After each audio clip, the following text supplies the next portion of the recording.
Danas poslijepodne na delu autoputa Bratstvo jedinstvo kroz Beograd uočen je veći pokret oklopno-transportnih jedinica Jugoslovenske narodne armije. Duž autoputa okupljeni Beograđani odpozdravljali su jedinicama koje su u okviru strategijskog pregrupisavanja napustile glavni grad. Pa idem za srpstvo i Srbiju. I to ide sa voljom i sa apetitom. Tamo se više ne može živjeti ništa. Okolili su cijeli Osijek. To se više nije moglo podnijeti.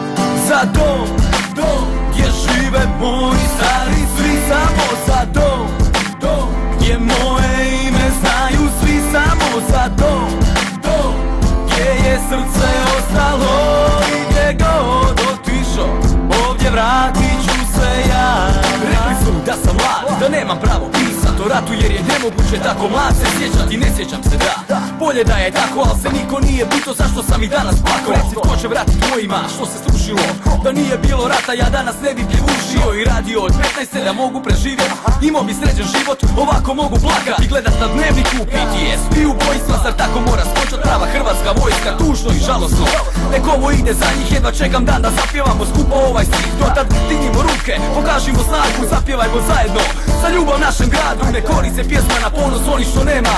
Bog je sa nama i on pjeva sa neba. Za dom gdje žive moji stari, svi samo za dom gdje moje ime znaju svi samo za dom gdje je srce ostalo i gdje god otišao, ovdje vratit ću se ja.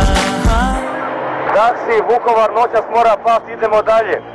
Naše su vezali, njihove tražili, naše su sudili, a njihove puštali. Al se ne smijemo bunit jer dobijemo packe. Zabranit će nam put do evropske Hrvatske. Žalosno je da sam stranac u svome kraju, ne mogu dobit posao jer svaki tuđima daju. Kažu da se gubi, a ovo je moj grad. Ne mogu me više stišat reć da sam mlad. Danas ja ću reć sve što niko nikad nije. Nek me zabranjuju ko niko nikoga prije, al se borim, ne dam na svoje polje. To je moj čača branio i to je moje. Ako je grijeh to što svoju zemlju volim, ako je grijeh to što se za svoje ljude borim, i neka je, pa nemojte me nikad puštat, bar ću moć ustat i zapjevat.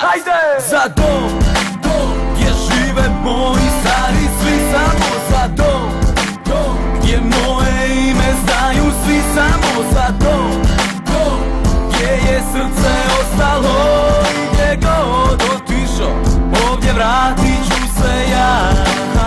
Nema toga naroda, dame i gospodo, koji će se odreći svojih heroja. Nema toga naroda koji će se odreći svojih junaka. Vukovar je ta ključna tačka koju treba probiti, koju treba osvojiti. Tamo se više ne može živjeti ništa. Okolili su cijeli Osijek. To se više nije moglo